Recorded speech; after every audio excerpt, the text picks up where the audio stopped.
Madam ಅವರೇ ನಮಸ್ಕಾರ. ವಿನಯ ಪ್ರಸಾದ್ ಅವರು. ನಮಸ್ಕಾರ ಮೇಡಮ್, ನಿಜವಾಗ್ಲೂ ಕೂಡ ಗಾನ ಕೋಗಿಲೆ ಜಾನಕಮ್ಮ ವಿಧಿವಶರಾಗಿದ್ದಾರೆ ಅನ್ನೋದು ನಿಜವಾಗ್ಲೂ ಕೂಡ ಬೇಸರದ ಸುದ್ದಿ. ಅಂದರೆ ಇಡೀ ದೇಶದಾದ್ಯಂತ ಅವರ ಒಂದು ಧ್ವನಿ ಇತ್ತು, ಬಟ್ ಈಗ ಇಲ್ಲ ಅನ್ನುವಂಥದ್ದು. ಸೊ ಜಾನಕಮ್ಮ ಅವ್ರನ್ನ ನೋಡಿದ ರೀತಿ ಮತ್ತು ಕೊನೆಯ ಕ್ಷಣ ಯಾವ ಟೈಮಲ್ಲಿ ನೀವು ಮೀಟ್ ಆಗಿದ್ರಿ ಅಂತ? ಮೊದಲನೇದಾಗಿ ಅಗಲಿದ ಭೌತಿಕ ಶರೀರಕ್ಕೆ ನನ್ನ ಆದರಾಂಜಲಿಗಳು, ಶ್ರದ್ಧಾಂಜಲಿ, ಭಕ್ತಿಪೂರ್ವಕ ನಮಸ್ಕಾರನ ಅರ್ಪಿಸ್ತೀನಿ. ಜಾನಕಿ ಅಮ್ಮನವರನ್ನ ಈಗ 2 ತಿಂಗಳ ಹಿಂದೆ ಅಷ್ಟೇ ಕುಟುಂಬ ಸಮೇತ ಹೋಗಿ ನೋಡ್ಕೊಂಡ್ ಬಂದ್ವಿ. ಅವ್ರ ಮುಂದೆ ಕೂತ್ಕೊಂಡ್ವಿ, ಮಾತಾಡಿದ್ವಿ, ಹಳೆಯ ನೆನಪುಗಳ ಬಗ್ಗೆ ಮಾತಾಡ್ಕೊಂಡ್ವಿ. ಮೇ ತಿಂಗಳಲ್ಲಿ ಅವರನ್ನ ಭೇಟಿ ಮಾಡಿದ್ದು ಮೈಸೂರಿನಲ್ಲಿ ಅವರು ವಾಸ ಮಾಡ್ತಾ ಇದ್ದಂತ ಅವರ ಮನೆಯಲ್ಲಿ. ನ ಭೂತೋ ನ ಭವಿಷ್ಯತಿ ಅನ್ನುವಂಥ ಗಾಯಕಿ. ಅವರು 20ಕ್ಕೂ ಹೆಚ್ಚು ಭಾಷೆಗಳಲ್ಲಿ ಹಾಡಿದ್ದಾರೆ. ನೋಡಿ, ಆಗಿನ ಕಾಲದಲ್ಲಿ ತಂತ್ರಜ್ಞಾನದ ಸಹಾಯ ಇರ್ಲಿಲ್ಲ. ಭಾಷೆಯನ್ನ ಮನದಟ್ಟು ಮಾಡಿಕೊಂಡು ಅರ್ಥ ತಿಳ್ಕೊಂಡು ಆಮೇಲೆ ಹಾಡ್ಬೇಕಾಗ್ತಿತ್ತು. ಅಂತ ಎಲ್ಲ ಪ್ರಯತ್ನಗಳನ್ನ ಯಾವ ತಂತ್ರಜ್ಞಾನದ ಸಹಾಯ ಇಲ್ಲದೆ ಮಾಡಿರುವಂತ ಜಾನಕಿ ಅಮ್ಮನವರಿಗೆ ನಾವು ಎಷ್ಟು ಪ್ರಣಾಮಗಳನ್ನ ಸಲ್ಲಿಸಿದ್ರು ಸಾಲದು. ಜಾನಕಿ ಅಮ್ಮ ನಮ್ಮ ದಿನಚರಿಯ ಭಾಗ. ಯಾರಾದ್ರೂ ಅವರ ಹಾಡನ್ನ ಗುನುಗದೆ ಇರೋರು ಇರ್ತಾರ? ಎಲ್ಲೋ ಒಂದು ಕಡೆಯಲ್ಲಿ ವಾಕಿಂಗ್ ಮಾಡುವಾಗ, ನಿದ್ದೆ ಮಾಡೋ ಟೈಮ್ನಲ್ಲಿ, ಬಾತ್ರೂಮ್ ನಲ್ಲಿ, ಅಡಿಗೆ ಮಾಡುವಾಗ, ಪ್ರತಿ ಒಂದು ಜಾಗದಲ್ಲೂ ಕೂಡ ಜಾನಕಿ ಅಮ್ಮನ ಧ್ವನಿ ನಮ್ಮನ್ನ ಆವರಿಸಿಕೊಂಡಿರುತ್ತೆ. ಅದು ಇವತ್ತಿಗೆ ಅವರ ಧ್ವನಿ ನಿಂತಿಲ್ಲ. ಅವರ ಧ್ವನಿ ಇನ್ನೂ ಅನುರಣನೆ ಆಗ್ತಾ ಇದೆ ಅಂತ ನಾನು ಹೇಳ್ತೀನಿ. ಅವರ ಧ್ವನಿ ಯಾವತ್ತೂ ನಿಲ್ಲೋದಿಲ್ಲ. ಅದಕ್ಕೆ ಈ ಪ್ರಪಂಚ ಎಷ್ಟು ವರ್ಷ ಆಯುಷ್ಯವನ್ನ ಇಟ್ಕೊಂಡಿದೆಯೋ ಅಷ್ಟೇ ಆಯುಷ್ಯ ಅವರ ಧ್ವನಿಗೂ ಕೂಡ ಇದೆ ಅಂತ ನಾನು ಹೇಳೋದಕ್ಕೆ ಇಷ್ಟಪಡ್ತೀನಿ. ಜಾನಕಿ ಅಮ್ಮನವರನ್ನ ಭೇಟಿ ಮಾಡಿದಾಗಂತೂ ಅದು ಎಂಥ ಪುಳಕ ಅಂತಂದ್ರೆ, ಅವರ ಒಂದು ಕಾರ್ಯಕ್ರಮವನ್ನ 16 ವರ್ಷಗಳ ಹಿಂದೆ, 17 ವರ್ಷಗಳ ಹಿಂದೆ ಬೆಂಗಳೂರಿನಲ್ಲಿ ಕಮಲಮ್ಮನ ಗುಂಡಿ ಅಂತ ಒಂದು ಜಾಗ ಇದೆಯಲ್ಲ, ಅಲ್ಲಿ ಬಹಳ ದೊಡ್ಡ ಒಂದು ವೇದಿಕೆಯಲ್ಲಿ ಸಾವಿರಾರು ಜನ ಆಡಿಯನ್ಸ್ ಇದ್ರು. ಆ ಕಾರ್ಯಕ್ರಮವನ್ನ ನಾನು ನಡೆಸ್ಕೊಟ್ಟಿದ್ದೆ, ಆಂಕರಿಂಗ್ ಮಾಡಿದ್ದೆ. ಅದು ಇವತ್ತಿಗೂ ಕೂಡ ನನಗೆ ನನ್ನ ಜೀವನದ ಒಂದು ಬಹಳ ಬಹಳ ಅದ್ಭುತವಾದಂತಹ ಒಂದು ನೆನಪು, ಮಧುರವಾದ ಒಂದು ನೆನಪು. ಒಂದು ಕ್ಷಣ ಅಲ್ಲ 17 ವರ್ಷಗಳ ಹಿಂದೆ, ಅಂದ್ರೆ 2010 ಅಥವಾ 2011 ಅಂತ ಅನ್ಕೋತೀನಿ. ಆ ಟೈಮ್ನಲ್ಲಿ ಕಮಲಮ್ಮನ ಗುಂಡಿಯಲ್ಲಿ ಕಾರ್ಯಕ್ರಮ ನಡೆದಿತ್ತು. 1.5 ಗಂಟೆ ಕಾಲ ಎಡೆ ಬಿಡದೆ ಜಾನಕಮ್ಮನವರು ಹಾಡಿದ್ರು. ಬಹಳ ಅದ್ಭುತವಾಗಿ ನಡೆಸ್ಕೊಟ್ಟಿದ್ರು ಕಾರ್ಯಕ್ರಮನ. ಆ ಏಜ್ ನಲ್ಲೂ ಕೂಡ ಅವರು ಆ ತರ ಹಾಡಿದ್ದು ಕೇಳಿದಾಗ ತುಂಬಾ ಒಂಥರ ಆನಂದ ಭಾಷ್ಪನೇ ನನಗಂತೂ. ಅದಲ್ದೇನೆ ಅವರು ಹಿಂದೆ ಹಾಡಿದಂತ ಒಂದು 50 ವರ್ಷಗಳ ಹಿಂದೆ ಹಾಡಿರೋ ಒಂದು ಮಲಯಾಳಂ ಗೀತೆಯನ್ನ ನಾನು ಇತ್ತೀಚೆಗೆ ಅವರ ಒಂದು ಬೇರೆ ಒಂದು ರಿಯಾಲಿಟಿ ಶೋ ನಲ್ಲಿ ಹಾಡಿ ಬಂದಿದ್ದೆ. ಅದು ಒಂದು ಎಂಥ ಪುಳಕ ಅಂದ್ರೆ, ಅವರ ಆ ಪಿಚ್, ಜಾನಕಿ ಅಮ್ಮ ಅವರು ಅಂತಂದ್ರೆ ದಕ್ಷಿಣದ ಲತಾ ಮಂಗೇಶ್ಕರ್, ದಕ್ಷಿಣದ ಆಶಾ ಭೋನ್ಸ್ಲೆ ಅಂತ ಹೇಳಿ ಅವರನ್ನ ಕರೀತಾ ಇದ್ರು. ಅವರ ಪಿಚ್ ಅನ್ನ ಮ್ಯಾಚ್ ಮಾಡೋದಕ್ಕೆ ಬಹುಶಃ ಇವತ್ತಿಗೂ ಕೂಡ ಹೆಚ್ಚಿನ ಜನಕ್ಕೆ ಯಾರಿಗೂ ಸಾಧ್ಯ ಆಗಿಲ್ಲ. ಅಂತ ಪಿಚ್ ನಲ್ಲಿ ಹಾಡ್ತಾ ಇದ್ರು. ಇನ್ನೊಂದು ತುಂಬಾ ನೆನ್ಪು ಮಾಡ್ಕೊಳ್ಳೋದು ನಾನು ಏನಪ್ಪಾ ಅಂತಂದ್ರೆ, ಅವರನ್ನ ಭೇಟಿ ಮಾಡ್ಲಿಕ್ಕೆ ಹೋದ ಸಂದರ್ಭದಲ್ಲಿ ಡಿಸೆಂಬರ್ ನಲ್ಲಿ ಒಂದು ಕಾರ್ಯಕ್ರಮ ಮಾಡ್ತೀವಿ, ಆ ಇಡೀ ಕಾರ್ಯಕ್ರಮವನ್ನ ನೀನೇ ಆಂಕರಿಂಗ್ ಮಾಡ್ಬೇಕು ಅಂತ ನನ್ನ ಹತ್ರ ಕೇಳಿದ್ರು. ನಾನು ಆಗ್ಲೇ ತಕ್ಷಣ ಅವ್ರ ಕಾಲಿಗೆ ನಮಸ್ಕಾರ ಮಾಡಿ, ಇದು ನೀವು ನನಗೆ ಕೊಡ್ತಾ ಇರೋ ಆಶೀರ್ವಾದ ಅಮ್ಮ, ನಾನು ಖಂಡಿತ ಮಾಡ್ತೀನಿ, ಇದನ್ನ ಆಂಕರಿಂಗ್ ನಾನೇ ಮಾಡ್ತೀನಿ ಅಂತ ಹೇಳಿ ಬಂದಿದ್ದೆ. ಆ ಒಂದು ಅವಕಾಶ ತಪ್ಪು ಹೋಯ್ತು ಅನ್ನುವಂಥ ಬೇಸರ ಇದ್ರೂ ಕೂಡ ಒಂದು ನೆಮ್ಮದಿ ಏನಪ್ಪಾ ಅಂದ್ರೆ, ಆ ಗಾನ ಕೋಗಿಲೆ ನೋವಿನಿಂದ ನೊಂದು ಬೆಂದು, ಅಂದ್ರೆ ಶಾರೀರಿಕವಾಗಿ ನೋವಿನಿಂದ ನೊಂದು ಬೆಂದು ಹೋಗ್ಲಿಲ್ಲ.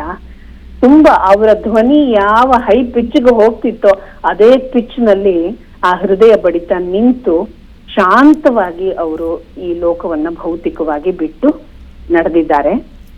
ಅದಕ್ಕೆ ಒಂದು ಥರದಲ್ಲಿ ಒಂದು ತೃಪ್ತಿನೇ ಇದೆ ಅಂತ ಹೇಳ್ತೀನಿ ನಾನು. ಯಾಕಂದ್ರೆ ಅವರು ನರಳೋದನ್ನ ನಮ್ಮಿಂದ ನೋಡೋದಕ್ಕೆ ಸಾಧ್ಯ ಇಲ್ಲ. ಆ ಧ್ವನಿ ಯಾವತ್ತೂ ನರಳಬಾರ್ದು, ಅಜರಾಮರ ಅದು.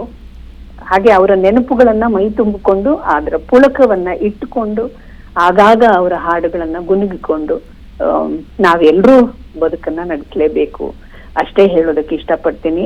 ಮತ್ತೊಂದ್ಸರ್ತಿ ಅವರ ಆತ್ಮಕ್ಕೆ ತುಂಬು ಹೃದಯದ ತುಂಬು ಪ್ರೀತಿಯ ಶಾಂತಿ ಇರ್ಲಿ ಅಂತ ಹೇಳಿ ಹಾರೈಸ್ತೀನಿ. ವಿನಯ್ ಮೇಡಮ್ ಅವರೇ, ಈಗ ಡಾಕ್ಟರ್ ರಾಜ್ಕುಮಾರ್ ಆಗಿರ್ಬೋದು, ಬಾಲಸುಬ್ರಹ್ಮಣ್ಯ ಮತ್ತೆ ಇವರ ಒಂದು ಕಾಂಬಿನೇಷನ್ ಚೆನ್ನಾಗಿರ್ತಾ ಇತ್ತು. ಆ ಕ್ಷಣದ ಬಗ್ಗೆ ಮೆಲುಕು ಹಾಕೋದಾದ್ರೆ ಜಾನಕಿ ಅಮ್ಮನವರು ರಾಜ್ಕುಮಾರ್ ಅವ್ರ ಜೊತೆ ಹಾಡಿರುವಂತಹ ಹಾಡುಗಳನ್ನ ಅದೆಷ್ಟು ಸರ್ತಿ ಯಾವ್ಯಾವ ರೇಡಿಯೋದಲ್ಲಿ ಯಾವ್ಯಾವ ಟಿವಿ ಚಾನೆಲ್ಗಳಲ್ಲಿ ಮತ್ತೆ ರಾಜ್ಕುಮಾರ್ ಅವರೇನೆ ಅದು ಎಷ್ಟು ಸರ್ತಿ ವೇದಿಕೆಯಲ್ಲಿ ಹಾಡಿದಾರೋ. ಆಮೇಲೆ ನಾನು ಇನ್ನೊಂದು ನೆನ್ಪು ಮಾಡ್ಕೊಳ್ಳೋದು ಏನಪ್ಪಾ ಅಂತಂದ್ರೆ, ರಾಜ್ಕುಮಾರ್ ಅವ್ರ ಜೊತೆಯಲ್ಲಿ ನಿನ್ನ ಮರೆಯಲಾರೆ ಹಾಡಿದೆಯಲ್ಲ ಅದು, ಮತ್ತೆ ಎಂದೆಂದು ನಿನ್ನನ್ನು ಮರೆತು, ಅದು ಚಂದಿರ ತಂದ ಹುಣ್ಣಿಮೆ ರಾತ್ರಿ, ಈ ಹಾಡುಗಳನ್ನೆಲ್ಲ ನಾನು ವೇದಿಕೆಯಲ್ಲಿ ಜಾನಕಿ ಅಮ್ಮನವರ ಧ್ವನಿಯನ್ನು ತೆಗೆದು ನಾನು ಹಾಡೋ ಪ್ರಯತ್ನ ಮಾಡಿದ್ದೀನಿ. ಇದು ಆಗಾಗ ಸೋಷಿಯಲ್ ಮೀಡಿಯಾದಲ್ಲೂ ಕೂಡ ಇತ್ತೀಚೆಗೆ ಬಂದು ಹೋಗಿ ಮಾಡ್ತಾ ಇದೆ. ಡಾಕ್ಟರ್ ರಾಜ್ಕುಮಾರ್ ಅವರ ಜೊತೆಯಲ್ಲಿ ಜಾನಕಮ್ಮನವರ ಧ್ವನಿ ಯಾವ ರೀತಿ ಬ್ಲೆಂಡ್ ಆಗ್ತಿತ್ತು ಅಂತಂದ್ರೆ ಅದು ಹಾಲು ಜೇನು, ಇವತ್ತಿಗೂ ಕೂಡ ಅದು ಹಾಲು ಜೇನು. ಹಾಗೇನೆ SP ಬಾಲಸುಬ್ರಹ್ಮಣ್ಯಂ ಅವರ ಜೊತೆಯಲ್ಲಂತೂ ಅದು ಎಷ್ಟು ಹಾಡುಗಳಿರಿ, ಈಗ ನಾವು ಲಿಸ್ಟ್ ಮಾಡ್ತಾ ಹೋದ್ರೆ ಸಾವಿರಾರು ಹಾಡುಗಳು, ಎಷ್ಟೊಂದು ಹಾಡುಗಳಿದ್ದಾವೆ. ನೀವೀಗ ಜಾನಕಿ ಅಮ್ಮನವರ ಹಿಟ್ಸ್ ಅಂತ ಹೇಳಿದ್ರೆ SP ಬಾಲಸುಬ್ರಹ್ಮಣ್ಯಂ ಮತ್ತು ಜಾನಕಿ ಅಮ್ಮನವರ ಹಿಟ್ಸ್ ನಮ್ಮ ಇದ್ರ ಮುಂದೆ ಬಂದ್ಬಿಡುತ್ತೆ, ಕಣ್ಣು ಮುಂದೆ ಬಂದ್ಬಿಡುತ್ತೆ. ಸೊ ಮತ್ತೆ SP ಬಾಲಸುಬ್ರಹ್ಮಣ್ಯಂ ಅವರು ಜಾನಕಮ್ಮನವ್ರ ಬಗ್ಗೆ ಒಂದು ಸುಂದರವಾದ ನೆನಪನ್ನ ಹಂಚ್ಕೊಂಡಿದ್ರು. ಅವರು ರೆಕಾರ್ಡಿಂಗ್ ಮಾಡುವಾಗ ಜಾನಕಿ ಅಮ್ಮ ಒಂದಿಷ್ಟು ಅಲ್ಲಾಡ್ತಿರ್ಲಿಲ್ಲ. ಅದು ನಗುವಿನ ಗೀತೆ ಆಗಿರಬಹುದು, ಅಳುವಿನ ಗೀತೆ ಆಗಿರಬಹುದು, ತುಂಟುತನದ ಗೀತೆ ಆಗಿರಬಹುದು, ಅಥವಾ ಆರ್ಭಟಿಸುವಂತಹ ಒಂದು ಹಾಡಾಗಿರ್ಬೋದು. ನೋಡಿ, ಬಂದ ಬಂದ ಮೇಘರಾಜ ಅಂತ ಹೇಳಿ ರವಿಚಂದ್ರನ್ ಅವರ ಸಿನಿಮಾದಲ್ಲಿ, ಸಿಪಾಯಿ ಸಿನಿಮಾದಲ್ಲಿ ಹಾಡಿದ್ದಾರೆ. ಒಂದಿಷ್ಟು ಅಲ್ಲಾಡ್ತಿರ್ಲಿಲ್ವಂತೆ. ರೆಕಾರ್ಡಿಂಗ್ ಮಾಡುವಾಗ ನಾನು ಜಾನಕಿ ಅಮ್ಮನವರನ್ನ ನೋಡಿಲ್ಲ, ಆದ್ರೆ ಅವ್ರ ಕೈಯಲ್ಲಿ ಆ ನೊಟೇಷನ್ಸ್ ಅನ್ನ ಬರ್ಕೊಳ್ಳೋದಕ್ಕೋ ಅಥವಾ ಒಂದು ಸಾಹಿತ್ಯವನ್ನ ಬರ್ಕೊಳ್ಳೋದಕ್ಕೋ ಒಂದು ಪೆನ್ಸಿಲ್ ಅಥವಾ ಪೆನ್ ಅನ್ನ ಕೈಯಲ್ಲಿ ಇಟ್ಕೊಂಡಿರ್ತಿದ್ರಂತೆ. ಇದನ್ನ SP ಬಾಲಸುಬ್ರಹ್ಮಣ್ಯಂ ಅವರು ಈ ನೆನಪುಗಳನ್ನ ಹಂಚ್ಕೊಂಡಿರೋದು. ಆ ಪೆನ್ಸಿಲ್ ಅನ್ನೋದು ಆ ಸಾಹಿತ್ಯಕ್ಕೆ ಸರಿಯಾಗಿ ಇವರ ಧ್ವನಿಯ ಏರಿಳಿತಕ್ಕೆ ತಕ್ಕ ಹಾಗೆ ಅದು ಪಟ ಪಟ ಪಟ ಪಟ ಪಟ ಪಟ ಹೀಗ ಆಡಿಸ್ತಾ ಇದ್ರಂತೆ ಕೈಯಲ್ಲಿ. ಆ ಪೂರ್ತಿ ಅವರ ಕಾನ್ಸಂಟ್ರೇಷನ್ ಪೂರ್ತಿ ಅದ್ರ ಮೂಲಕ ಬರ್ತಾ ಇತ್ತು ಅಂತ. ಆಮೇಲೆ ಒಂದು ಸರ್ತಿ ಸುಮ್ನೆ ತುಂಟುತನ ಮಾಡೋದಕ್ಕೋಸ್ಕರ ಜಾನಕಿ ಅಮ್ಮನ ಕೈಯಿಂದ ಆ ಪೆನ್ಸಿಲ್ ಅನ್ನ ಬಾಲಸುಬ್ರಹ್ಮಣ್ಯಂ ಅವರು ಎಳ್ಕೊಂಡ್ಬಿಟ್ರಂತೆ. ಇವಾಗ ಹಾಡಿ ನೋಡೋಣ ಅಂತ. ಆಗ ಹೇಳಿದ್ರಂತೆ, ಬಾಲು ಹೀಗೆಲ್ಲ ಮಾಡ್ಬೇಡಪ್ಪ, ನನ್ ಪೆನ್ಸಿಲ್ ಕೊಟ್ಬಿಡಪ್ಪ ನೀನು, ನನ್ಗಾಗಲ್ಲ ಇಲ್ದೇ ಇದ್ರೆ ಅಂತ ರಿಕ್ವೆಸ್ಟ್ ಮಾಡಿ ವಾಪಸ್ ತಗೊಂಡು. ಅಂದ್ರೆ ಒಬ್ಬೊಬ್ಬರಿಗೆ ಒಂದೊಂದು ನೋಡಿ, ಇದ್ರ ಆಸರೆ ಕೂಡ ಜಾನಕಮ್ಮನವರಿಗೆ ಬೇಕಾಗಿರ್ಲಿಲ್ಲ, ಆದ್ರೆ ಎಲ್ಲೋ ಒಂದ್ ಕಡೆ ಅವ್ರಿಗದು ಅಂಥದ್ದು ಬೇಕಾಗಿತ್ತು. ಇದು ಬರೀ ಒಂದು ಸುಂದರವಾದ ನೆನಪನ್ನ ಹಂಚ್ಕೋತಾ ಇದ್ದೀನಿ ಅಷ್ಟೇ. ಇದೇ ಆಧಾರ ಅದೇ ಆಧಾರ ಅನ್ನೋ ಮಾತಿಗಲ್ಲ. ಇದನ್ನ ಸುಮ್ನೆ ಹಂಚ್ಕೋತಾ ಇದ್ದೀನಿ. ಇದನ್ನ ನಾನು ಬಹಳ ಹತ್ರದಿಂದ ಕೇಳಿಸ್ಕೊಂಡಿರೋದ್ರಿಂದ ಇದನ್ನ ಹೇಳ್ತಾ ಇದ್ದೀನಿ. ಆಮೇಲೆ ಆಗಿನ ಕಾಲದಲ್ಲಿ ಇನ್ಸ್ಟ್ರೂಮೆಂಟ್ಸ್ ಜೊತೆಲಿ ಹಾಡ್ಬೇಕಾಗಿತ್ತಲ್ಲ, ಎಂತೆಂತ ಹಾಡುಗಳನ್ನ ಹಾಡಿದ್ದಾರೆ. ಈಗದ ಹಾಗೆ ಟ್ರ್ಯಾಕ್ ಮ್ಯೂಸಿಕ್ ಅಲ್ವಲ್ಲ. ಆಮೇಲೆ ಅವರು ಶಾಸ್ತ್ರೀಯ ಸಂಗೀತ ಕಲ್ತಿರ್ಲಿಲ್ಲ ಅಂತ ಬೇರೆ ಹೇಳ್ಕೊಂಡ್ರು.